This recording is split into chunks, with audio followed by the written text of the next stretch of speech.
नमस्ते दोस्तों, जय हिंद। मैथ्स फाउंडेशन बैच का ये दूसरा क्लास है दोस्तों। नंबर सिस्टम का दूसरा पार्ट, जो हमारा पहला चैप्टर चल रहा है नंबर सिस्टम, उसका दूसरा पार्ट है। पहला पार्ट ऑलरेडी अपलोड हो चुका है, आप लोग जरूर जाके देखिएगा। मैथ्स फाउंडेशन बैच एकदम बेसिक से हम लेकर चल रहे हैं, आपके सभी एग्जाम्स के लिए ये महत्वपूर्ण होगा। ठीक है दोस्तों, तो आपको क्या करना है, प्लेलिस्ट में जाना है। प्लेलिस्ट का लिंक आपको डिस्क्रिप्शन में मिल जाएगा, वहाँ पर जाके आप मैथ्स फाउंडेशन बैच को ज्वाइन कर लीजिए। बिल्कुल यूट्यूब पर फ्री ऑफ कॉस्ट चल रहा है सभी एग्जाम्स के लिए, ठीक है ना। चलिए अब यहाँ पर दूसरे पार्ट में, यानी नंबर सिस्टम संख्या पद्धति का जो दूसरा पार्ट है, इसमें भी हम लोग महत्वपूर्ण प्रश्नों को करेंगे। तो यहाँ पर पहला सवाल देखते हैं, बिना समय गंवाए। सारी चीज़ें बेसिक कॉन्सेप्ट से लेकर हर एक टाइप के ट्रिक्स देखेंगे हम लोग, और अच्छे महत्वपूर्ण प्रश्नों को करेंगे, बेसिक प्रीवियस ईयर के क्वेश्चंस, ठीक ना। तो यहाँ पर पहला सवाल क्या दिया है, यदि बढ़ती हुई 7 लगातार संख्याओं में 4 का योग है ना, 4 संख्याओं का योग 70 हो तो अंतिम 2 संख्याओं का योग क्या होगा। अब यहाँ पर बढ़ती हुई 7 लगातार संख्याएं, लगातार संख्याओं का मतलब क्या होता है, जैसे 1 2 3 4 5 ये हो गया है ना, 5 6 7 8 9 10 ये हो गया, 101 102 103 ये लगातार संख्याएं हैं। तो लगातार 4 संख्याओं का योग आपको क्या बोला है कि 70 है भैया। तो 4 लगातार संख्याएं हम कैसे देखेंगे, तो देखिए, अगर हम पहली संख्या को x माने तो इससे अगला वाला संख्या क्या होगा, x + 1 होगा, है ना। लगातार संख्या बोला है तो x + 1 होगा। फिर इससे भी अगला वाला संख्या क्या होगा, इसमें एक और जोड़ दीजिए, यानी ये हो जाएगा x + 2। फिर अगला वाला संख्या क्या होगा, इसमें एक और जोड़ दीजिए, यानी x + 3 हो जाएगा। तो ये 4 लगातार संख्याएं हो गई। इन सभी का योग दोस्तों, इन सभी का टोटल कितना दे रखा है आपको, इन सभी का टोटल दे रखा है आपके पास 70, ठीक है। अब यहाँ से क्या x का वैल्यू आप नहीं निकाल लेंगे, बिल्कुल निकाल लेंगे। देख लीजिए, तो यहाँ पर जोड़िए सबको, x + x + x, यानी 4 तो x है तो 4x हो गया, और प्लस 1 2 3 है ना, तीनों को जोड़ेंगे तो 1 और 2 3 हो गया, 3 3 6 हो गया, यहाँ पर 6 हो गया, इक्वल टू क्या आ गया हमारे पास, ये 70 आ गया। 6 उधर जाएगा तो 70 में घट जाएगा, 64 आ जाएगा, यानी x बराबर यहाँ से 64/4 हो जाएगा, मतलब ये हो गया 16। अब आपको क्या बोला है कि अंतिम का 2 संख्या, अंतिम का 2 संख्या। तो देखिए दोस्तों, यहाँ पर टोटल हमारे पास कितनी संख्याएं हैं, टोटल हैं 7 संख्याएं। 7 संख्याओं में से 4 संख्याएं ये हो गई, है ना, 4 संख्याएं ये हो गई। 5वां संख्या क्या होगा, 5वां संख्या हमारा होगा x + 4, और 6वां और 7वां क्या हो जाएगा, 6वां और 7वां हो जाएगा हमारा, एक होगा x + 5 और एक होगा x + 6। टोटल हमारे पास 7 संख्याएं होगी। भाई देखिए ना, यहाँ पर 4 संख्याएं ये हो गई x + 3 तक, है ना। इनको थोड़ा सा हम अच्छे से आपको समझा दे रहे हैं। देखिए, 4 संख्याएं ये हो गई। 5वां संख्या क्या होगा, x + 4, और 6वां संख्या क्या होगा, x + 5, और 7वां संख्या x + 6 हो जाएगा। अंतिम का 2 बोला है ना, यानी इन दोनों का योग पूछा है, तो जोड़ दीजिए। यहाँ से इन दोनों का टोटल कितना हो जाएगा, देख लीजिए, x + x 2x हो गया, 2x और प्लस 6 और 5 कितना हो गया, 11 होगा। x का वैल्यू है 16, तो 16 दूना 32 + 11, 32 + 11 कितना आ जाएगा इसका वैल्यू, 32 + 11 ये आ जाएगा आपका 43। मतलब इसका जो अंतिम का 2 संख्या का योग होगा वो 43 होगा दोस्तों। ऑप्शन नंबर डी यहाँ पर सही होगा। सवाल एकदम बेसिक सा था, आसान सा था, उम्मीद करते हैं कि आपको क्लियर हो गया होगा। चलिए दोस्तों आगे बढ़ते हैं, अगला सवाल हम लोग देखते हैं। अगला सवाल यहाँ पर देखिएगा दोस्तों, इस सवाल को करने का बेस्ट तरीका हम आपको बताएंगे, कैसे इस तरीके के सवालों को किया जाता है। देखिए दोस्तों, यहाँ पर जब भी मिश्र भिन्न के रूप में देगा तो मिश्र भिन्न में 2 पार्ट होते हैं। एक पार्ट होता है, जैसे मान लीजिए कि हम यहाँ पर लिख रहे हैं 2 सही 3/5, ठीक है। तो इसमें 2 पार्ट है, एक पार्ट है पूर्णांक वाला और एक पार्ट है भिन्न वाला। ये जो पार्ट है, ये वाला पार्ट, इसको हम लोग कहते हैं पूर्णांक, ठीक है। और यहाँ पर जो 3/5 है, ये वाला पार्ट हमारा हुआ भिन्न का। तो पूर्णांक के साथ जुड़ता या घटता है, और जो हमारा भिन्न है वो भिन्न के साथ जुड़ता या घटता है। बात क्लियर हो गई कि नहीं। अब यहाँ पर देखिए, यहाँ पर इस सवाल पे आते हैं। देखिए यहाँ पर क्या है, 115 13 और 22, इनको सबसे पहले अलग कर लीजिए, जो चिन्ह लगा है उस चिन्ह के साथ। तो क्या हो जाएगा, यहाँ पर ये हो जाएगा 115, फिर है -13, फिर है यहाँ पर +22, ठीक ना, ये हो गया। अब इसके बाद यहाँ पर देखिए प्लस, और क्या करेंगे हम लोग, भिन्न वाले पार्ट को आप लोग अलग कर लीजिए। भिन्न वाला पार्ट क्या है हमारा, देखिएगा यहाँ पर पहले वाले में 2/3 है, 2/3, फिर उसके बाद -1/7 है, तो यहाँ पर 1/7, फिर आपका है 1/5 प्लस का 1/5, ये हो गया यहाँ तक। अब देखिए यहाँ पर ये तो आसान हो गया ना। अब ये क्या हो जाएगा, 115 में से 13 गया 102, 102 और 22 जोड़ेंगे तो 124 आ जाएगी ये, ठीक है। अच्छा, फिर प्लस, अब देखिए इनका तो एलसीएम लेना होगा, 3, 7 और 5 कितना हो जाएगा, 3 7 21, 21 पंचे 105, ये हो गया 105, ये आपका क्या एलसीएम आ गया। इसको भाग दीजिए तो 105 में से 3 को हम लोग भाग देंगे तो क्या हो जाएगा, ये हो जाएगा आपका 35, ठीक है। 35 का 2 में गुणा करेंगे तो 35 दूना ये आ जाएगा आपका 70, फिर माइनस यहाँ पर इसको भाग देंगे तो ये आ जाएगा 15, 15 का 1 से गुणा करेंगे तो ये हो जाएगा 15, फिर प्लस ये आ जाएगा 21, 21 एकम 21, ठीक है। ये चीज़ आप लोग करना जानते होंगे। चलिए अब यहाँ पर क्या हो गया, ये हो गया 124, अब प्लस यहाँ से देखिए, यहाँ से ये कितना हो जाएगा दोस्तों, 70 में जब हम 15 घटाएंगे तो ये आ जाएगा आपका 55, है ना। 55 और 21 कितना हो जाएगा, ये आपका हो जाएगा 76, है ना। 55 और 21, ठीक है, हाँ 76 हो जाएगा। तो ये हो गया 76 और बटे में कितना है, 105 है। अब इसको आप इस तरीके से भी तो लिख सकते हैं भाई, ये फ्रैक्शन वाला, ये पूर्णांक वाला पार्ट है इंटीजर और ये फ्रैक्शन वाला पार्ट है, तो इसको साथ में मिला के आप ऐसे भी लिख सकते हैं 124 सही 76/105, मतलब ये आपका करेक्ट आंसर होगा, ठीक ना। तो ऑप्शन नंबर बी यहाँ पर राइट आंसर हो जाएगा। तो इस तरीके का सवाल जब भी आएगा या तो नंबर सिस्टम में पूछा जाएगा या फिर सिंप्लीफिकेशन में, ऐसे सवाल ज़्यादातर आपके सिंप्लीफिकेशन में पूछे जाते हैं, ठीक है दोस्तों। चलिए उम्मीद करते हैं कि क्लियर हो गया होगा आपको। बढ़ते हैं आगे, हम लोग अगले सवाल को देखते हैं। अगला सवाल यहाँ पर देखिए दोस्तों, बड़ा ही प्यारा सा सवाल है, ज़बरदस्त सवाल है ना। एक संख्या को 2 से गुणा किया गया एवं 16 उसमें जोड़ दिया गया, इस परिणाम को 2 द्वारा भाग किया गया एवं मूल संख्या को भागफल से घटा दिया गया, तो शेष क्या बचेगा। यहाँ पर देखिएगा, यहाँ पर सीधा सीधा है। अगर हम एक संख्या n मान लें, है ना, x मान लीजिए, n मान लीजिए, कुछ भी मान लीजिए, हमने x मान लिया, इस संख्या को 2 से गुणा किया गया और 16 उसमें जोड़ दिया गया। अगर हम 2 से गुणा करके, x को 2 से गुणा करके इसमें 16 जोड़ दें तो यही होगा, है ना। फिर क्या किया गया, इस परिणाम को 2 द्वारा भाग किया गया, मतलब ये जो भी आया है इस परिणाम को हम लोग 2 से भाग कर दिए। 2 से भाग करने के बाद मूल संख्या को इसमें से घटा दिया गया, है ना। मूल संख्या को जो भी आया है भागफल, उसमें मूल संख्या को घटा दिया गया। तो मूल संख्या हमने क्या माना था, x को माना था, तो ये हो गया x। अब ये जो पूरा टोटल आएगा उसका वैल्यू क्या होगा, यानी शेष क्या बचेगा वो हमको बताना है। बस इसको सॉल्व ही तो करना है। कितना हो जाएगा, देखिए 2 से ये 2 कट गया, 2 से ये कितनी बार में कट जाएगा, 8 बार में कट जाएगा। यानी यहाँ हुआ x + 8 और ये -x पहले से है, तो इक्वल टू कितना हो जाएगा, +x - x कट गया, 8 आ गया। यानी 8 इसका करेक्ट आंसर हो जाएगा, ऑप्शन नंबर 1 पहला नंबर। उम्मीद करते हैं कि क्लियर हो गया होगा आपको। बहुत ही बेसिक से सवाल अभी हम करवा रहे हैं, आपके हाई लेवल के क्वेश्चंस भी आएंगे, घबराइएगा नहीं, अच्छे क्वेश्चन हम लोग करेंगे, ठीक ना। चलिए दोस्तों आगे बढ़ते हैं, अगला सवाल हम लोग यहाँ पर देखते हैं। अब दोस्तों यहाँ पर ज़बरदस्त सवाल देखिएगा, बहुत ही आसान तरीका बताएंगे इसको करने का। कह रहा है 7 सतत का मतलब होता है लगातार, सम पूर्णांक यानी सम संख्याएं का योगफल 140 दिया है। तो बृहत्तम का मतलब होता है सबसे बड़ा सम पूर्णांक संख्या, इसमें क्या होगा, ठीक ना। ध्यान से समझिएगा इसको, 1 सेकंड के अंदर आप इसको बताएंगे ट्रिक के साथ। देखिए दोस्तों यहाँ पर क्या बोला है, 7 सम पूर्णांक, 7 सम संख्याएं, है ना, लगातार।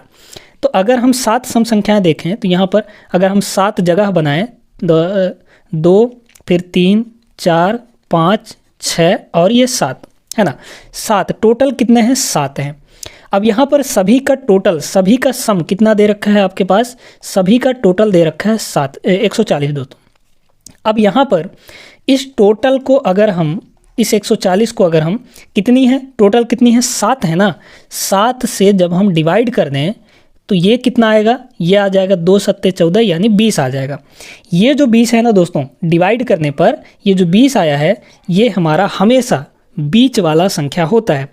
साथ में आपको ये भी ध्यान रखना है कि क्या ये आपको क्या पूछा है, सम पूर्णांक पूछा है ना, तो ये जो 20 आया है क्या सम संख्या है, तो यहाँ पर ये 20 जो है एक सम संख्या है, मतलब ये जो 20 है वो बीच में कहीं पर होगा। तो बीच में हमेशा डिवाइड करने पर जो भी आएगा वो बीच वाला संख्या होगा। तो ऐसे प्रश्नों में आप ध्यान रखिएगा, ये 20 जो है बीच में होगा, तो 3 इधर छोड़ेंगे, 20 यहाँ पर होगा। अब 20 ये तो एक संख्या हमको मिल गया। अब आपको पूछा क्या है, सबसे बड़ा, तो सबसे बड़ा आपको आगे जाना पड़ेगा, लगातार बोला है और सम संख्या बोला है, तो 20 के आगे वाली सम संख्या क्या होगी, 22 हो जाएगी, फिर 22 के आगे 24 होगा, 24 के आगे 26 होगा, तो सबसे बड़ा सम संख्या यहाँ पर 26 हो जाएगा दोस्तों। ऑप्शन नंबर सी इसका करेक्ट होगा। अब आपसे इसी में पूछता कि सबसे छोटा सम संख्या क्या होगा, तो सबसे छोटे के लिए हम पीछे आते, तो 20 के पहले सम संख्या क्या होता हमारा, 18 हो जाता, 18 के पहले 16 हो जाता, 16 के पहले 14 हो जाता, यानी अगर आपसे सबसे छोटा पूछता तो यहाँ पर 14 हो जाता, यानी स्मॉलेस्ट है ना, स्मॉलेस्ट अगर पूछता तो ये 14 हो जाता है आंसर। उम्मीद करते हैं कि ऐसे सवाल अब जब भी आएंगे तो आपसे बन जाएंगे। एक चीज़ का जरूर ध्यान रखिएगा, यहाँ पर बोलेगा संपूर्णांक तो संपूर्णांकों को लेना है, विषम पूर्णांक बोलेगा तो विषम पूर्णांकों को लेना है, या फिर लगातार संख्याएं बोलेगा तो उसमें आपको सम विषम कुछ नहीं देखना है, सीधे सीधे लगातार संख्याएं दे देनी है यहाँ पर, ठीक ना। तो चलिए आगे बढ़ते हैं, ऐसे ही कुछ और सवाल करते हैं हम लोग। देखिए दोस्तों यहाँ पर अगला सवाल, ऐसे सवाल दोस्तों आपके एग्जाम में हमेशा पूछे जाते हैं, इस टाइप के सवाल, अंकों को परस्पर बदलने वाला सवाल हमेशा पूछा जाता है। पिछले वीडियो में यानी पार्ट 1 में भी हमने इस तरह के सवाल करवाए थे और वहाँ पर इनके बेसिक के बारे में भी डिस्कस किया था, तो वीडियो ज़रूर देख लीजिएगा, वहाँ पर आपको बेसिक से इन सवालों को कैसे किया जाएगा वो आपको समझ में आ जाएगा। यहाँ पर हम सीधे ट्रिक की बात करेंगे कैसे किया जाएगा। यहाँ पर देखिए दोस्तों, यहाँ पर क्या है, ये 5वां सवाल है ना, 5वां सवाल है। चलिए, किसी दो अंकों की संख्या एवं संख्या के अंकों को परस्पर बदलने से प्राप्त संख्या का योग आपको दे रखा है 110, ठीक है। तो संख्या ज्ञात कीजिए जबकि उसके अंकों का अंतर 4 हो। देखिए दोस्तों, इसको बाई ऑप्शन, इस तरह के सवालों को अगर बाई ऑप्शन आप करते हैं तो ज़्यादा बेटर होगा, है ना। यहाँ पर देखिए, सबसे पहला कंडीशन क्या बोला है, उसके अंकों का अंतर 4 होना चाहिए। अंकों का अंतर का मतलब क्या है, जैसे देखिए 3 और 5 के बीच कितना का अंतर है, 5 का अंतर है, मतलब ये हमारा ऑप्शन हो ही नहीं सकता, ये गलत हो गया, पहला वाला गलत हो गया। 7 और 3 में कितने का अंतर है, 4 का अंतर है भाई, 7 - 3 4 हो गया, ये हो सकता है हमारा। फिर इसके बाद 4 और 8 में 4 का अंतर, ये भी हो सकता है हमारा। 8 और 4 में 4 का अंतर, ये भी हो सकता है हमारा। अब क्या कह रहा है, दो अंकों की संख्या और उसको पलटने पर बनी संख्या का योग कितना है, 110 है। चलिए इसको हम लोग चेक करते हैं। तो हमारे पास क्या है, 73 है, और इसको जब हम पलट दें, अंकों को पलट दें, यानी इकाई दहाई में आ जाएगा, दहाई इकाई में आ जाएगा, यानी 3 और ये 7 हो जाएगा। इनको जोड़ने पर हमारा कितना आना चाहिए, 110 आना चाहिए। देख लीजिए, कंडीशन यही ना कह रहा है कि दो अंकों की संख्या और संख्या के अंकों को पलटने पर बनी संख्या का योग कितना है, 110। तो क्या इन दोनों को जोड़ने पर 110 आ रहा है, देख लीजिए, 7 3 10 ये हो गया, और 7 3 10 यानी 110, ठीक है भाई। 73 और 37 कितना होगा, 110 होगा, तो ये आ गया 110, मतलब कि यही ऑप्शन हमारा करेक्ट होगा। आप इनको भी करके देख लीजिए। यहाँ पर क्या है, 48, इसके अंकों को पलटेंगे तो ये हो जाएगा 84, इन दोनों को जोड़ेंगे तो 110 कभी नहीं आएगा। 8 4 12 के 2 हासिल 1, 8 4 12 1 13, यानी 132 आ जाएगा। तो यहाँ भी 132, यहाँ भी 132 ही आएगा। तो कौन सा ऑप्शन सेटिस्फाई हो रहा है, ऑप्शन नंबर बी यहाँ पर सेटिस्फाई हो रहा है। ये तो हो गया ट्रिक की बात दोस्तों, इसका बेसिक भी हम आपको थोड़ा सा बता देते हैं। देखिए, अगर हम इकाई की अंक को y ले लें और दहाई की अंक को x ले लें, तो हमारा जो दो अंकों की संख्या बनता है वो बनता है दोस्तों 10x + y, ठीक है। और पलटने पर बनी संख्या हमारी बनती है 10y + x, है ना। ये तो दो अंकों की संख्या है, यही चीज़ हमेशा ध्यान रखिए कि 10x + y होता है, और पलटने पर 10y + x बन जाता है, यानी उल्टा हो जाता है, ठीक ना। इन दोनों को जोड़ने पर कितना आ रहा है, इन दोनों को जोड़ने पर आपके पास आ रहा है यहाँ पर 110, ठीक है, ये 110 आ रहा है। अब यहाँ से इसको सॉल्व करेंगे तो 10x + x कितना हो जाएगा, ये हो जाएगा 11x, और प्लस y + 10y कितना हो जाएगा, 11y हो जाएगा। इधर है हमारा 110, है ना। और देखिए इसको सॉल्व करेंगे, सभी को 11 से काट दीजिए, तो ये हो जाएगा x + y = इधर 11 से काटेंगे तो ये बचेगा 10। ये तो हो गया। अब अंकों का अंतर कितना बोल रहा है, अंकों का अंतर जो है दोस्तों वो 4 बोल रहा है, यानी x - y, है ना। दोनों अंक क्या है, x और y हैं, तो दोनों का अंतर x - y आपसे क्या बोला गया है, यहाँ पर 4 बोला गया है ना। अब इनको सॉल्व करने का तरीका क्या है, ये बेसिक तरीका है, हम आपको बता रहे हैं। बाई ऑप्शन तो आप कर चुके हैं। यहाँ पर देखिए, x का वैल्यू निकालने के लिए दोनों को जोड़कर 2 से भाग, है ना। तो 10 और 4 14, 14/2 यानी 7 आ जाएगा। x का वैल्यू 7 और y का वैल्यू कितना आ जाएगा, इन दोनों को घटा कर 2 से भाग, तो 10 में से 4 गया 6, 6/2 यानी 3 आ जाएगा। तो इकाई का अंक 3 और दहाई का अंक 7 यानी 73 हमारा करेक्ट आंसर हो जाएगा। देख लीजिए 73 ये वाला है ना, ऑप्शन नंबर बी। तो उम्मीद करते हैं कि क्लियर हो गया होगा आपको बेसिक और बाई ऑप्शन बनाएंगे तो जल्दी हो जाएगा, ठीक ना। दोनों कंडीशन आपको सेटिस्फाई कराना है, बस आपका आंसर आ जाएगा। चलते हैं दोस्तों अगले सवाल को देखते हैं हम लोग। बेहतरीन सवाल करवाएंगे, वादा करते हैं हम। अब ये सवाल देखिए दोस्तों, बेहतरीन सा सवाल है। एक 3 अंकों की संख्या के अंकों का योग आपको 14 दिया गया है, ठीक ना। यदि दहाई इकाई से 2 गुना है तथा इकाई सैकड़ा का चौथाई यानी 1/4 है, तो संख्याएं ज्ञात कीजिए। मतलब संख्या क्या होगा ये आपको बताना है। इसको भी बाई ऑप्शन करेंगे तो ज़्यादा आसान होगा। वैसे बेसिक भी हम आपको बता देंगे, लेकिन बाई ऑप्शन पहले चेक करिए। तीनों अंकों का योग 114 होना चाहिए। देखिए यहाँ पर 4 4 8 6 14, मतलब पहला वाला हमारा हो सकता है, ठीक है। यहाँ पर देखिए 4 2 6 6 1 7, ये तो हमारा कतई भी नहीं हो सकता, क्योंकि तीनों को जोड़ने पर हमारा 14 आना चाहिए। इसको देखिए 4 2 6 6 और 8 14, ये भी हमारा हो सकता है। यहाँ पर देखिए 4 2 6 8 14, ये भी हमारा हो सकता है। अब इन 3 ऑप्शंस में से कौन सा होगा ये आपको बताना है। पहले देखिए यहाँ पर क्या कह रहा है, कह रहा है कि जो दहाई का अंक है वो इकाई का 2 गुना है। यहाँ पर पहले वाले में चेक करिए, इकाई का अंक 6 है, 6 का 2 गुना यहाँ पर 12 होना चाहिए, लेकिन 4 ही है, तो ये वाला ऑप्शन तो हमारा गलत हो गया। क्योंकि भाई बोला है कि जो दहाई का अंक है वो इकाई से 2 गुना है, मतलब 2 का गुणा करने पर प्राप्त होता है दहाई का अंक। ये तो ख़त्म हो गया। यहाँ पर इसको देखिए ये क्या है, 2 है, 2 का 2 गुना यहाँ पर बीच में 4 होना चाहिए, दहाई के अंक में 4 होना चाहिए, लेकिन यहाँ पर 8 है, मतलब ये ऑप्शन भी हमारा खारिज हो गया। बचा एक ही ऑप्शन, यही आपका करेक्ट हो जाएगा। चाहे तो इसको देख भी सकते हैं, क्या है हमारे पास, 8 है, 4 है और 2 है। देखिए कह रहा है यहाँ पर कि जो दहाई का अंक है वो इकाई से 2 गुना है। देखिए 2 का 2 गुना यहाँ पर है 4, है ना। और कह रहा है कि जो इकाई का अंक है सैकड़ा की चौथाई है, सैकड़ा वाला ये हुआ, सैकड़ा का 1/4 2 होता है कि नहीं होता है, तो ये वाला सेटिस्फाई हो गया। भाई 8 का 1/4 का मतलब होता है 1/4, कितना आएगा, 2 आ जाएगा, है ना, 2 आ जाएगा। और यही आपकी इकाई के में है। तो पूछ रहा है, मतलब कि बोला है इसमें कि इकाई का जो अंक है वो सैकड़ा की चौथाई है, तो इकाई हमारा 2 है जो कि 8 का 1/4 है, मतलब हमारा सही है ये, ठीक ना। तो तीनों कंडीशन यहाँ पर सेटिस्फाई हो गए, यानी 842 इसका करेक्ट आंसर हो जाएगा दोस्तों।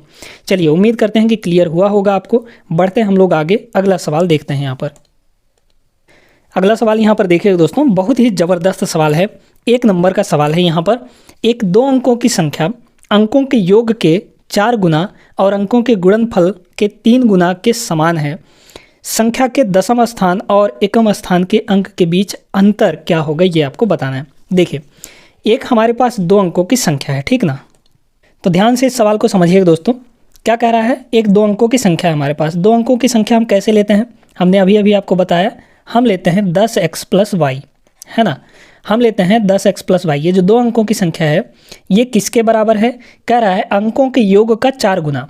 अंकों का योग क्या होगा, x + y, है ना।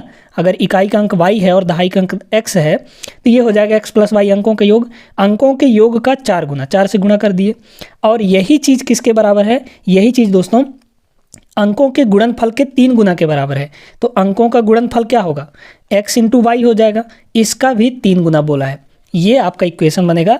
अब इसको आपको सॉल्व करना है। देखिए आप किसी भी 2 को 2 बार लेकर आप सॉल्व कर सकते हैं। जैसे अगर हम इन दोनों को ले लें और इन दोनों को ले लें, है ना, तो 2 इक्वेशन बन जाएगा, वहाँ से आप सॉल्व कर सकते हैं।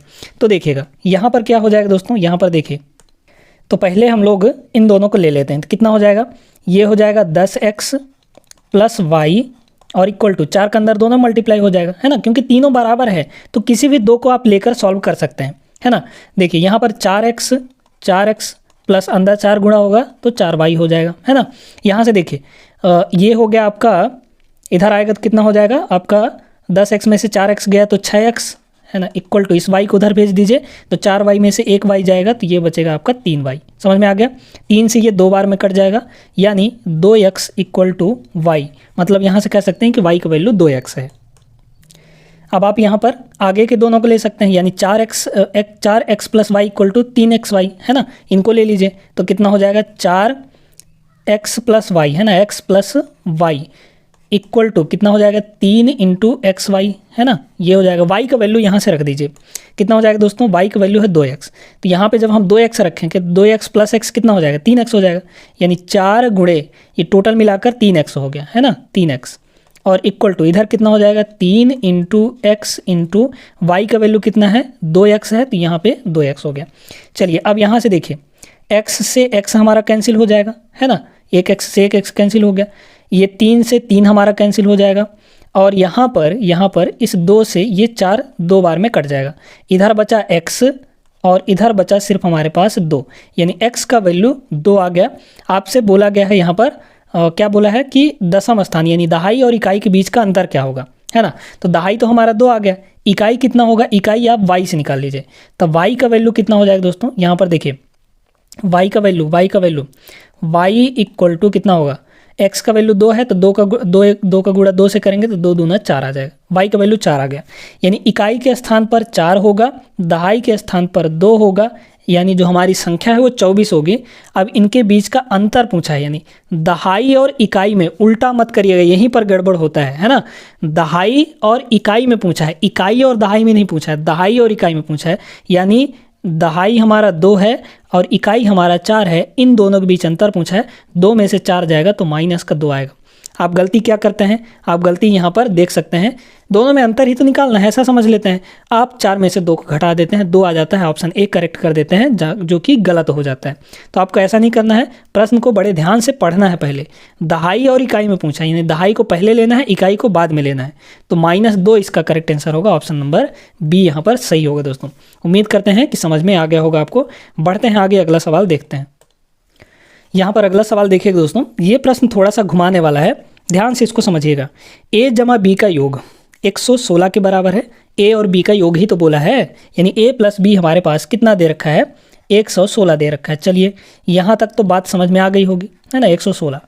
अब यहाँ पर कह रहा है कि a c से 3 कम है लेकिन b से 4 अधिक है। यहाँ पर देखिए दोस्तों, हम यहाँ पर मान लेते हैं a b और c, 3 चीज़ें हैं यहाँ पर, है ना, तो कह रहा है कि जो a है वो c से 3 कम है, तो अगर हम c को x माने तो a कितना होगा 3 कम होगा, है ना, c से 3 कम, यानी x -3 हो जाएगा, a कितना हो जाएगा x -3 हो जाएगा। और यही जो a है वो b से 4 कम है, b से 4 कम है, इसका मतलब समझते हैं दोस्तों, b से 4 कम है, a जो है b से 4 कम है, b से 4 अधिक है, इसका मतलब कि b जो होगा a से 4 कम होगा, यही तो मतलब हुआ भाई। एक चीज़ देखिए, जैसे हम कह रहे हैं कि यहाँ पर a है और यहाँ पर b है, इस बात को ज़रा गौर से समझिएगा, ये चीज़ समझ लिए तो ये सवाल आसानी से हो जाएगा, है ना। हमारे पास 2 संख्याएं, एक है 20 और एक है 25। हम कह रहे हैं कि जो b है वो a से 5 अधिक है, दिख रहा है कि नहीं, इसका मतलब ये भी तो हुआ कि जो a है वो b से 5 कम है, ये भी मतलब हुआ। तो यहाँ पर कह रहा है कि जो a है वो b से 4 अधिक है, तो इसको आप उल्टा पढ़िए कि जो b होगा वो a से कितना होगा 4 कम होगा, है ना। a जो है b से 4 अधिक है, a जो है b से 4 अधिक है, इसका मतलब जो b होगा वो a से 4 कम होगा। तो a से 4 कम करिए, a का मान कितना है x -3 और इसमें 4 कम कर दीजिए तो b का मान आ जाएगा। तो b का मान कितना हो जाएगा दोस्तों, इससे 4 कम यानी x -3 से आप 4 कम कर दीजिए, 4 का -4 यानी x -7 हो जाएगा ये, यानी b का वैल्यू यहाँ पर x -7 होगा, ये आपका होगा। तो a b c का वैल्यू मिल चुका है। अब कह रहा है कि यहाँ पर a प्लस b का योग, a और b का वैल्यू रख दीजिए इसमें, तो कितना हो जाएगा यहाँ से देख लीजिए, है ना, यही चीज़ समझना जरूरी था यहाँ पर। तो a और b दोनों को जोड़ने पर 116 मिल रहा है, यानी इन दोनों को जोड़ेंगे तो कितना हो जाएगा, इन दोनों को जोड़ दीजिए बीच से, है ना, a और b को जोड़ना है तो x + x 2x हो जाएगा, और -3 और -7 कितना होगा -10 हो जाएगा, और यही दोनों का योग आपको 116 दे रखा है। यहाँ से 2x = कितना हो जाएगा, 10 उधर जाके जुड़ जाएगा, यानी 126, मतलब x का वैल्यू 63 हो गया। तो 63 इसका सही आंसर होगा, मतलब x का c का वैल्यू ही पूछा था ना, यानी x का वैल्यू यहाँ पर c का वैल्यू कितना हो जाएगा 63 हो जाएगा। ऑप्शन नंबर डी यहाँ पर करेक्ट आंसर बनेगा दोस्तों। तो उम्मीद करते हैं कि समझ में आ गया होगा। तो ऐसे आप उल्टा करके अगर चीज़ों को ले लेते हैं तो आसानी से हो जाएंगे ऐसे सवाल, ठीक है। चलिए आगे बढ़ते हैं, कुछ सवाल हम यहाँ पर और करते हैं। चलिए दोस्तों अगला सवाल देखते हैं। ये भी एक प्यारा सा सवाल है, 2 अंकों की एक संख्या है, अपने अंकों के योग की 6 गुनी है। एक 2 अंकों की संख्या अगर है हमारे पास, 2 अंकों की संख्या हमने आपको क्या बताया था, 10x + y। ये जो संख्या है वो किसके बराबर है, अंकों के योग का 6 गुना। तो अंकों का योग क्या होगा, x + y होगा, और इसका ये 6 गुना के बराबर है। चलिए यहाँ तक तो बात समझ में आई। कह रहा है, चलिए इसको पहले सॉल्व कर लेते हैं ना। कितना हो जाएगा, ये हो जाएगा 6x + 6y, यानी 6x इधर आके घट जाएगा, तो 10x में से 6x गया, कितना हो जाएगा 4x, और इक्वल टू 6y इधर है, ये उधर जाएगा तो कितना हो जाएगा 5y हो जाएगा, है ना भाई। 1y घट जाएगा तो 6y में से 1y गया तो कितना हो जाएगा 5y हो जाएगा, यानी 4x = 5y हो गया। यहाँ से ये हमारा पहला इक्वेशन आ गया। चलिए अब कह रहा है कि इसके अंकों के योग को, तो अंकों का योग कितना होगा, x + y होगा। इसके अंकों के योग को संख्या के साथ जोड़ दिया जाए, तो संख्या हमारा क्या था, संख्या हमारा था दोस्तों, संख्या था 10x + y, है ना, यही तो हमारा संख्या था 10x + y। इसको जोड़ दिया जाए तो परिणाम कितना मिलता है, 63 मिलता है, यानी यहाँ पर 63 हो जाएगा। अब इसको बस सॉल्व करना है, आपका आंसर आ जाएगा। कितना हो जाएगा ये देख लीजिए, 10x + x कितना हो जाएगा, 10y हो जाएगा, सॉरी 11x हो जाएगा, है ना, 11x + y, और y कितना हो जाएगा, ये आपका हो जाएगा 2y, है ना, इक्वल टू ये हो गया आपका 63। चलिए अब आपको इनको सॉल्व करना है। तो यहाँ पर देखिए आप क्या कर सकते हैं, यहाँ से आप x का वैल्यू निकाल लीजिए। तो x का वैल्यू कितना हो जाएगा, x का वैल्यू हो जाएगा 5/4 × y, यहाँ पर आप पुट कर दीजिए, है ना। तो ये हो जाएगा कितना दोस्तों, 11 × x का वैल्यू कितना होगा 5/4 और y, और प्लस ये 2y इधर पहले से है, और इक्वल टू ये कितना हो जाएगा 63 हो जाएगा। अब यहाँ से देखिए ये अच्छा हाँ कुछ नहीं कट रहा है ना, चलिए कुछ नहीं कट रहा है। तो यहाँ पर क्या करिए, 11 5 55, सभी में 4 से मल्टीप्लाई कर दीजिए। तो 55 × 4 कितना होगा दोस्तों, ये हो जाएगा आपका, अच्छा यहाँ पर 4 से गुणा करेंगे तो 4 से 4 तो कट जाएगा, है ना। ये बचा आपका 55y, है ना, 55y, और प्लस यहाँ पे 4 से गुणा करेंगे तो 4 दूना 8y, है ना, 8y, और इक्वल टू यहाँ पे 4 से गुणा करेंगे तो कितना हो जाएगा दोस्तों 63 × 4, है ना, 63 × 4। अभी ऐसे ही रहने दीजिए। अच्छा यहाँ पर देखिए 55y और 8y कितना हो जाएगा, 63y हो जाएगा, है ना, 63y इक्वल टू ये हो गया आपका 63 × 4। मतलब यहाँ से 63 से 63 कट गया तो y का वैल्यू हमारा 4 आ गया, यानी इकाई के स्थान पर 4। किस में आपको इकाई के स्थान पर 4 दिख रहा है, ऑप्शन नंबर डी में आपको इकाई के स्थान पर 4 दिख रहा है, यही आपका करेक्ट आंसर हो जाएगा। x का वैल्यू निकालने की ज़रूरत भी नहीं है आपको। वैसे x का वैल्यू निकालना चाहें तो यहाँ से आप निकाल सकते हैं।